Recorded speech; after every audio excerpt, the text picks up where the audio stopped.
Hola, mi nombre es Carla Alejandra Gutiérrez Lozano. La materia es estancia clínica. La maestra es Hermosillo Romero Graciela y les expondré un caso clínico sobre oncología. Empezaremos por un esquema sobre la fisiopatología del cáncer. El cáncer es una enfermedad en la que las células anormales se dividen sin control y destruyen los tejidos corporales.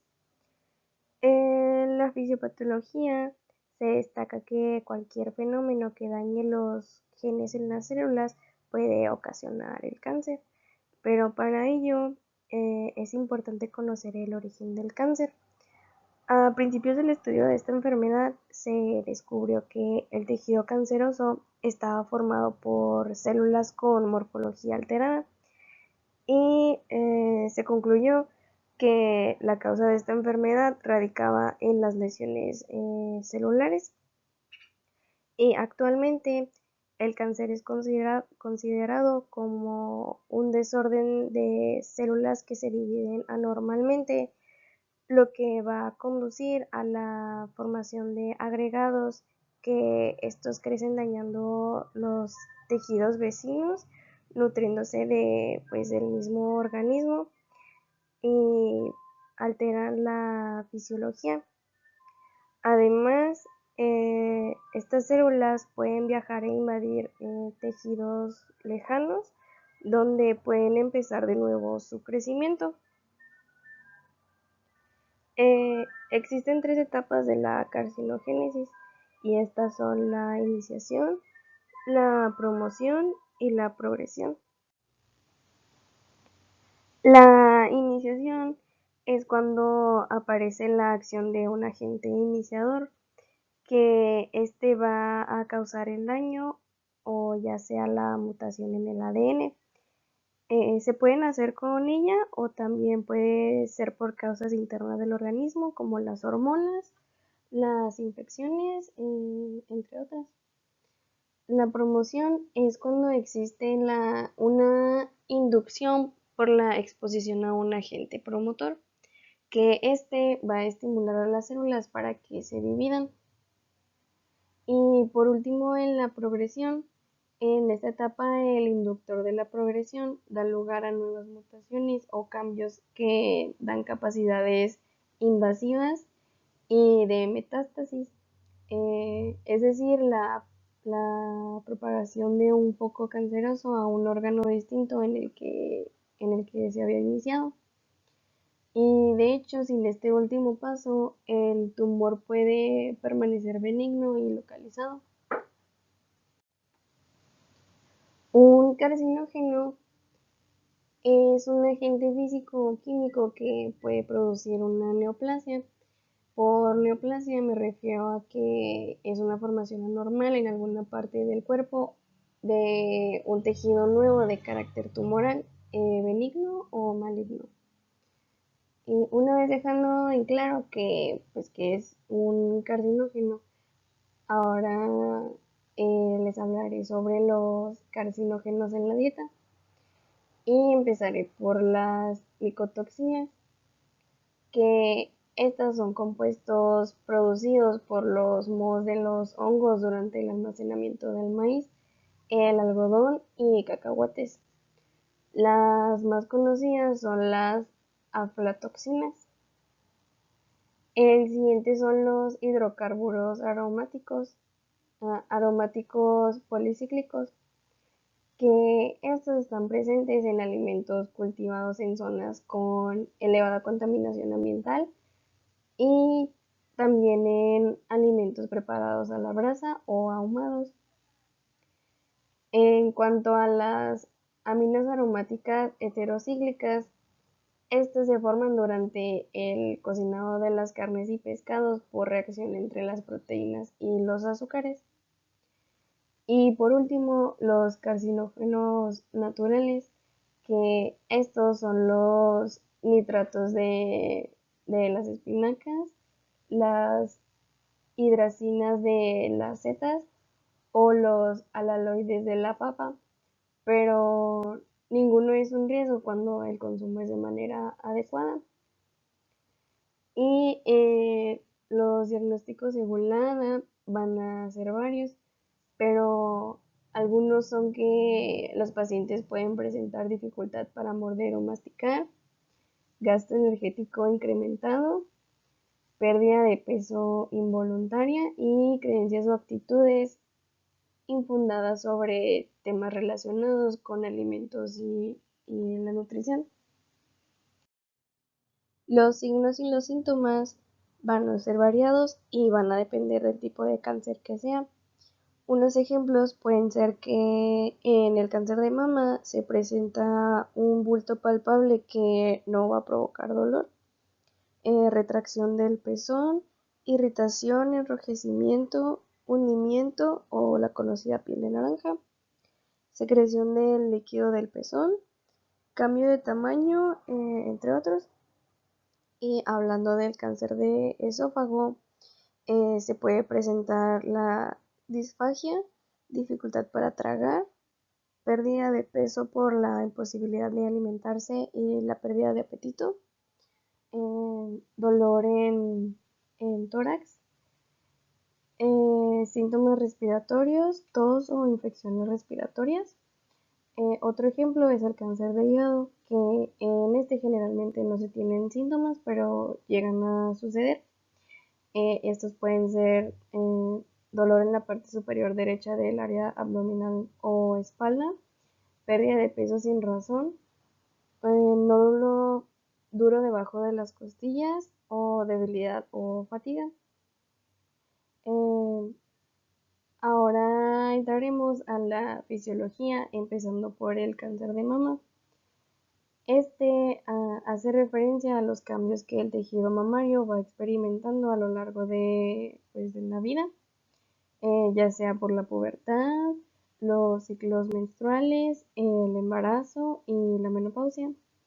Este tejido está expuesto a ciclos de estrógeno que estimula el crecimiento de los conductos galactóforos durante la primera parte del ciclo y de progesterona que estimula los lobulillos en la segunda mitad. Este proceso puede dar lugar a un dolor de la mama o cambios palpables en el tejido que pueden describirse como bolitas o pequeños nódulos. Pero durante la menopausia hay una disminución pues natural del estrógeno y las mamas se vuelven menos densas o presentan pues más de las bolitas. Y como resultado de los cambios fibroquísticos, la mayoría de estas masas tumorales son benignas, pero algunas serán consecuencias del cáncer de mama. Y por otro lado, el esófago es la parte inicial del tubo digestivo y su función es eh, el transporte del bolo alimenticio de la faringe al estómago a través del tórax y evitar el reflujo del mismo. El esófago es un conducto musculoso que permite y contribuye al paso de los alimentos. Y por último, el hígado va a ser el encargado de diversas funciones, pero algunas de ellas son metabólicas, que es para el mantenimiento de las proteínas, los lípidos y los carbohidratos, de desintoxicación, de secreción y eliminación, almacenadora de nutrientes, defensa y digestiva. Y aquí les muestro unas imágenes donde se ve representado la anatomía del cáncer, cómo se va desarrollando por etapas y cómo se va presentando su división celular anormal. Por ejemplo, en la imagen de abajo se muestra cómo es una célula normal, la que está en rosita, y una célula cancerosa que es la que está en naranja. Ahora entraremos al desarrollo del caso clínico. En este caso es una mujer de 32 años de edad, Dentro de los antecedentes heredofamiliares no hay presencia de diabetes mellitus tipo 2. La madre y hermanos presentan hipertensión arterial sistémica y su abuelo padeció de cáncer. En los antecedentes personales no patológicos hay presencia de tabaquismo, aproximadamente de 1 a 2 cigarrillos al día con 3 años de evolución, y de igual manera bebe alcohol. No padece de alergias y como suplemento consume el Tribe12 de una tableta al día, que viene siendo el complejo B. Dentro de los antecedentes personales patológicos, la paciente hace 6 años tuvo una resección de tumor benigno en la ingle derecha y presenta ansiedad con 1 año de evolución con tratamiento. El motivo de consulta de la paciente es hospitalización por absceso en la mama derecha y, como dije, no presenta alergias alimentarias o intolerancias. Y el suplemento de Tribe12, que este está indicado para la prevención y tratamiento del gasto metabólico de las vitaminas contenidas en su fórmula, que son la B1, la B6 y B12.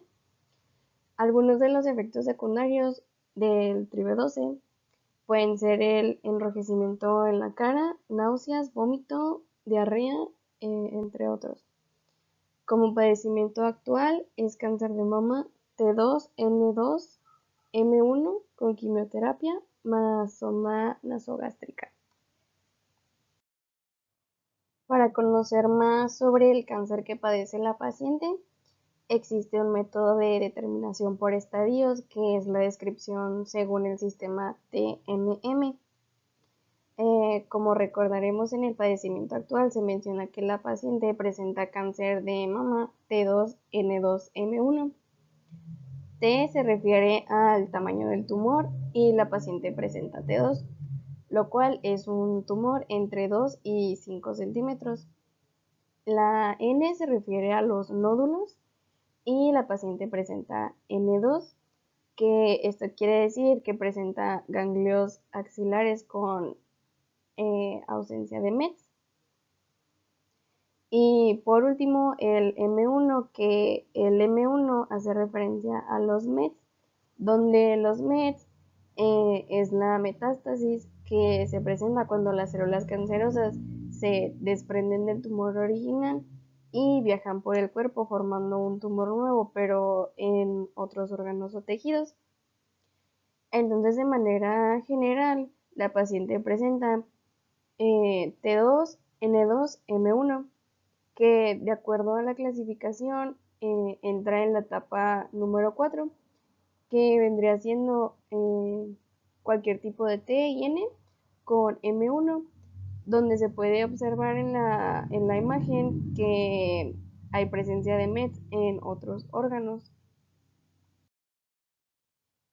Y a partir de aquí comienza el proceso del cuidado nutricio. En la primera parte hablaré sobre la evaluación nutricional, empezando por la evaluación antropométrica. Los datos son: paciente de talla referenciada de 168 centímetros, posicionándose entre el percentil 75 y 90, encontrándose por arriba del promedio. Peso actual de 42 kilogramos, posicionándose dentro del percentil 5, estando por debajo del promedio. El caso nos da la circunferencia del brazo de 20.5 centímetros, encontrándose por debajo del percentil 5, refiriendo bajo músculo. Un IMC de 14.9, lo que indica que presenta bajo peso para adultos de su misma estatura. Pliegue cutáneo tricipital de 10 milímetros, estando por debajo del percentil 5, dando lugar a baja grasa corporal. Y el caso nos proporciona la altura de rodilla, que es de 50 centímetros. Y para estimar la estatura de la paciente usé la fórmula para estimar la estatura por altura de rodilla y edad, que me dio como resultado 168.7, que pues prácticamente viene siendo casi lo mismo que la estatura referenciada anteriormente. Y pues se encuentra entre el percentil 75 y 90. También se calculó el área muscular del brazo con la fórmula utilizando las mediciones de la circunferencia del brazo y el pliegue cutáneo tricipital, que da como resultado 2.98 encontrándose por debajo del percentil 5 con bajo músculo. En el porcentaje de pérdida de peso, la paciente no recuerda su peso previo habitual. Y por último, la paciente tiene complexión pequeña, de acuerdo al caso. Entonces, de manera así un poquito general, con las interpretaciones nos podemos dar cuenta que la paciente, en la mayoría, si no es que en todos, se encuentra baja, eh, bueno, abajo del promedio o de los valores normales, por decirlo así. Y aquí se muestran las tablas que utilicé para la elaboración de este caso clínico, junto con la fórmula para estimar la estatura por altura de rodilla. Ahora pasaremos a la evaluación bioquímica.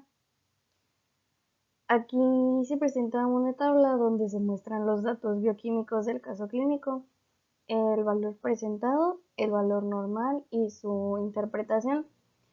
De hemoglobina, la paciente presenta un valor de 10.3 gramos por decilitro. De creatinina, 0.8 miligramos por decilitro. De urea, 64.8 miligramos por decilitro. Los linfocitos de 3.5, la glucosa de 78 miligramos por decilitro, BUN o nitrógeno ureico de 30.3 miligramos por decilitro y ácido úrico de 3 gramos por decilitro. Entonces, comparados con los valores normales que se presentan en la tabla, la paciente presenta valores alterados de linfocitos y hemoglobina por debajo del rango normal. Es frecuente que las personas con cáncer padezcan de deficiencia de hierro o anemia. Esto es especialmente cierto en el caso de quienes reciben quimioterapia. Además, los niveles de urea y BUN se encuentran elevados. Esto es debido quizá a que hay algún tipo de problema, ya sea en los riñones o hígado, o, o más bien a que no funcionen correctamente. También mantiene niveles normales o dentro del rango normal de glucosa, ácido úrico y creatinina, pero esta última se encuentra sobre el límite inferior. De evaluación clínica tenemos que la paciente presenta apatía, pigmentación de piel tono grisáceo, comisuras y labios con signos de descamación y enrojecimiento, cabello delgado y quebradizo, refiere náuseas, falta de apetito y falta de energía. De lo anterior mencionado, haciendo referencia a la falta de energía, apatía, cabello delgado y quebradizo, puede ser debido a que la persona no consume las cantidades necesarias de, pues, de nutrimentos para satisfacer sus requerimientos. Es decir, puede ser deficiencia de proteínas, vitaminas, minerales como el hierro, el zinc, los ácidos grasos esenciales, entre otros. La apatía se puede derivar de la misma enfermedad, porque usualmente las personas con cáncer desarrollan el sentimiento donde se hacen creer que se merecen lo que están pasando. De igual manera, algunos de los efectos secundarios que pueden presentarse son cambios en la piel y las uñas.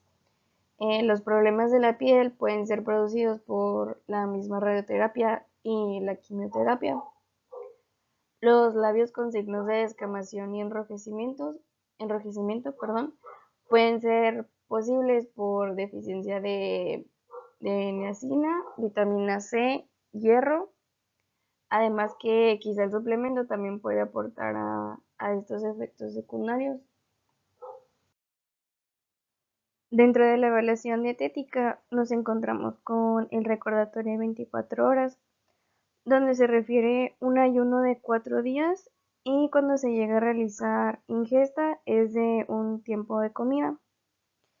El consumo de energía de la paciente es de 715 calorías, de carbohidratos es de 118 gramos, de grasas es de 15 gramos y de proteínas es de 23 gramos. Como se puede observar, su consumo de energía y macronutrientes es muy bajo, lo que puede ser esto una de las razones del por qué los parámetros antropométricos y bioquímicos se encuentran de esa manera. Y ya realizando los cálculos necesarios para el porcentaje de adecuación y nano, se presenta un consumo deficiente de kilocalorías, proteínas y lípidos, pero con un consumo aceptable de los carbohidratos. Ahora entramos a la parte del diagnóstico nutricional. Para mí esos fueron los más relevantes. El primero es un diagnóstico nutricional de pérdida de peso involuntaria relacionado con causas fisiológicas que aumentan las necesidades de nutrimentos, la disminución en la capacidad de consumir suficiente energía, causas psicológicas como depresión. En este punto, el caso no menciona que la paciente tenga depresión, pero igual considero un factor importante para tomar en cuenta, ya que quizá puede llegarse a derivar pues con el tiempo o en un futuro. Eh, Todo esto evidenciado por la pérdida de grasa subcutánea y de las reservas musculares, cambios en el estado mental o en la función, por ejemplo, como les mencionaba, que podría ser por la depresión, ingestión baja, cambios en los hábitos alimenticios y condiciones asociadas con un diagnóstico o el tratamiento, por ejemplo, algunos tipos de cáncer o quimioterapia. Y como segundo tenemos un diagnóstico nutricional de ingestión energética deficiente relacionado con causas fisiológicas o patológicas, que en este caso es el cáncer de mama, que provoca un incremento en los requerimientos energéticos, por ejemplo, debido a una enfermedad catabólica prolongada, causas psicológicas como depresión o trastornos de la alimentación, que recordemos que en este caso la paciente ya presenta ansiedad, evidenciado por ingestión energética estimada proveniente de la dieta menor a las necesidades basadas en la tasa de gasto metabólico en reposo, restricción u omisión de alimentos con alta densidad energética derivados de la dieta, evasión de alimentos y o falta de interés en la comida. En la intervención nutricional establecí dos objetivos. El primero es disminuir los efectos secundarios producto del cáncer y su tratamiento mediante la alimentación. Y el segundo, mejorar la calidad de vida de la paciente. Como estrategias, opté por establecer una dieta adecuada, equilibrada y personalizada a las necesidades y cumplir con los requerimientos de energía necesarios para la paciente. Elegí estos objetivos con el fin de hacer que la paciente lleve tanto su vida como el tratamiento de una manera más amena, porque como sabemos, tanto el tratamiento como el mismo cáncer conllevan muchos efectos secundarios, tanto físicos como mentales, que de hecho esto también puede ser un factor de los datos presentados en la evaluación clínica de la paciente. Para los cálculos del caso clínico, decidí utilizar el método práctico para calcular las kilocalorías al día. De acuerdo a las referencias, las personas con cáncer que necesitan aumento de peso se recomiendan de 30 a 40 kilocalorías por kilogramo al día.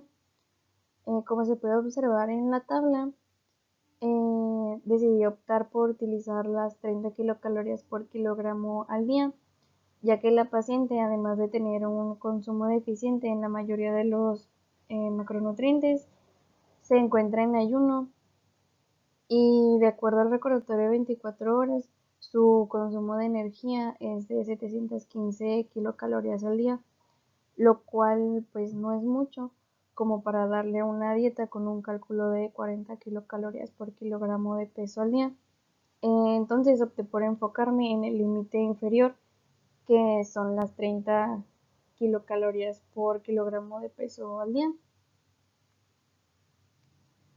Entonces ya en el cálculo serían pues las 30 kilocalorías por el peso, que son 42 kilogramos, y nos va a dar un resultado de 1260 kilocalorías al día. Entonces, retomando su recordatorio de 24 horas, donde su consumo es de 715 kilocalorías, con un cálculo de 1260 kilocalorías al día, se me hace un aumento pues muy grande para la paciente, que quizá en vez de ayudar podemos llegar a perjudicar. Entonces opté por calcular el 60% de las 1260 kilocalorías, dándome como resultado 756 kilocalorías al día, lo cual comparado con el consumo de la paciente se me hace y más real y más posible que la paciente pueda llevarlo a cabo. Además de que puede servir para verificar la tolerancia, para ya después ir aumentando poco a poco el porcentaje dependiendo de los avances o cambios que puedan llegar a presentarse. Y referente a los requerimientos de macronutrientes, la proporción óptima de carbohidratos y de lípidos en pacientes con cáncer no se ha determinado, pero puede derivarse de argumentos fisiopatológicos según la ESPEN. De proteínas se recomienda de 1.5 a 2.5 gramos por kilogramo al día. En este caso por estrés grave según la ESPEN. En el cuadro azul se puede observar la distribución que le di a la paciente, pero con el cálculo de las 1260 kilocalorías al día. Le di una distribución del 53% de carbohidratos o de 3.9 gramos por kilogramo de peso, de proteínas del 20% o 1.5 gramos por kilogramo de peso, y grasas del 27% o 0.9 gramos por kilogramo de peso. Y de acuerdo al cálculo anterior, como mencioné, quise empezar por el 60% del total. Entonces le saqué el 60% a la energía, a los carbohidratos, a las proteínas y las grasas, quedándome de pues, las kilocalorías, como había mencionado, de 756 kilocalorías al día, de 100.17 gramos de carbohidratos al día, 37.8 gramos de proteínas al día y 22.68 gramos de lípidos al día. De ahí calculé la relación de las calorías no proteicas, donde el cálculo quedó dentro del estrés moderado, lo cual se me hizo bien como un inicio de tratamiento. El tipo de dieta es enterar el 60% de la estimación total, porque si recordamos, la paciente se encuentra en ayuno de 4 días y solo realiza un tiempo de comida, además de que la paciente tiene sonda nasogástrica. Una vez teniendo los cálculos de energía y de proteínas, de carbohidratos y de lípidos, realicé la tabla para la nutrición enteral. Opté por darle Ensure, ya que además de ser un producto que conozco y que he manejado, su precio unitario es un poco más barato que las otras fórmulas. Además, la densidad calórica con la que cuenta es de 1.4. Entonces, para mí el Ensure es una fórmula muy completa. En el cálculo puse dos tomas, bueno, por llamarlo así, dos tomas de Ensure, y agregué cierto número de módulos para completar las calorías y los gramos que ya había establecido anteriormente, de Enterex Carbs y Supracal. adicioné 2 módulos y de CASEC 2 módulos y medio. Opté por utilizar el medio de CASEC, ya que si no lo adicionaba, el porcentaje final me quedaba muy bajo, pero si ponía el módulo completo, subía demasiado el porcentaje. Entonces ya como porcentajes finales me quedó el 96.40% de kilocalorías, 104.50 de proteínas, 99.83 de carbohidratos y 98.99% de lípidos. Los mililitros por volumen en total quedan en 65.34% ya como final. Respecto a la velocidad de infusión, sobre la administración continua, dividí el volumen total, que es de 490, entre las horas de un día, que serían 24, y como resultado es 21 mililitros por hora de administración continua. Y para el cálculo de las gotas por minuto, multipliqué el volumen total, que son los 494, por 20, que me dan 9880.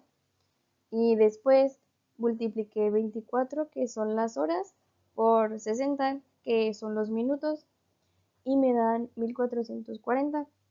Y por último, dividí ambos resultados y me dio 6.86, que ese resultado da lugar a las gotas por minuto que se le van a dar o administrar a la paciente.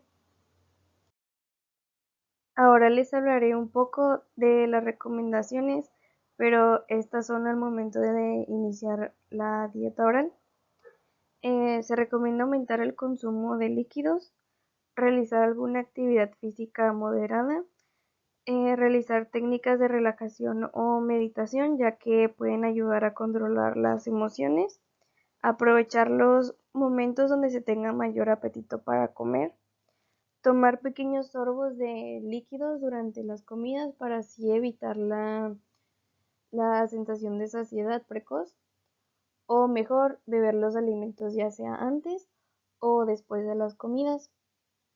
Por otro lado, se deben evitar alimentos azucarados si es que se presenta cansancio o falta de energía.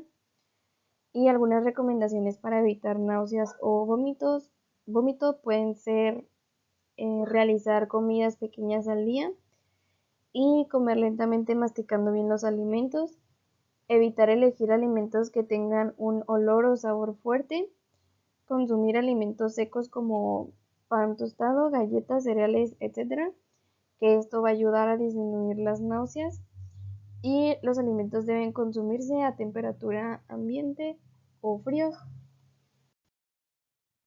En el monitoreo nutricional, en el apartado de antropometría, los indicadores que se van a medir son el peso, el IMC, la circunferencia de brazo, pliegue cutáneo tricipital, área muscular del brazo, porcentaje de pérdida de peso, complexión.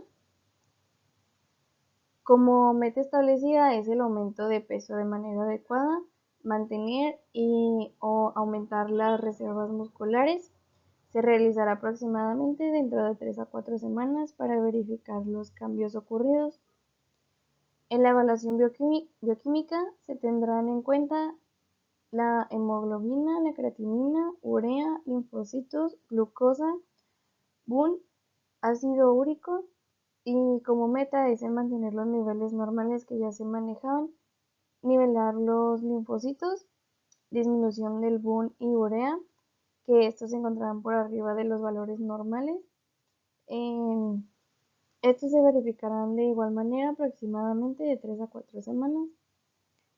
En la evaluación clínica se tomarán en cuenta aspectos como la apatía, pigmentación de piel, las comisuras y labios, cabello, náuseas, falta de apetito, falta de energía. Y como meta se estableció enfocarse en el cambio en la pigmentación de la piel, mejorar el estado de ánimo y disminuir los efectos secundarios del cáncer y su tratamiento, que esto se volverá a evaluar de manera diaria. En la evaluación dietética se tomará en cuenta la evaluación de ingesta y la tolerancia. Como meta está favorecer la tolerancia de la dieta enteral e ir aumentando de manera progresiva las kilocalorías de inicio hasta llegar a las kilocalorías totales. Y para el monitoreo o recomendaciones respecto a la nutrición enteral, es importante tomar en cuenta que debemos verificar que el residuo sea menor a 250 mililitros. Si es así, entonces se puede continuar sin ningún problema la nutrición enteral. Cuando son mayor de 250 mililitros por 2 o más episodios, se debe de suspender y revalorar. Dependiendo de cada paciente se medirá el peso diario, las glicemias de forma diaria, los laboratorios y por último, la cantidad de calorías debe ser de manera progresiva dependiendo la evolución o progresión, teniendo cuidado en evitar que el paciente presente náuseas, vómito, distensión abdominal o dolor. Y pues esto es todo de mi parte sobre el caso clínico de cáncer de mama. Muchas gracias.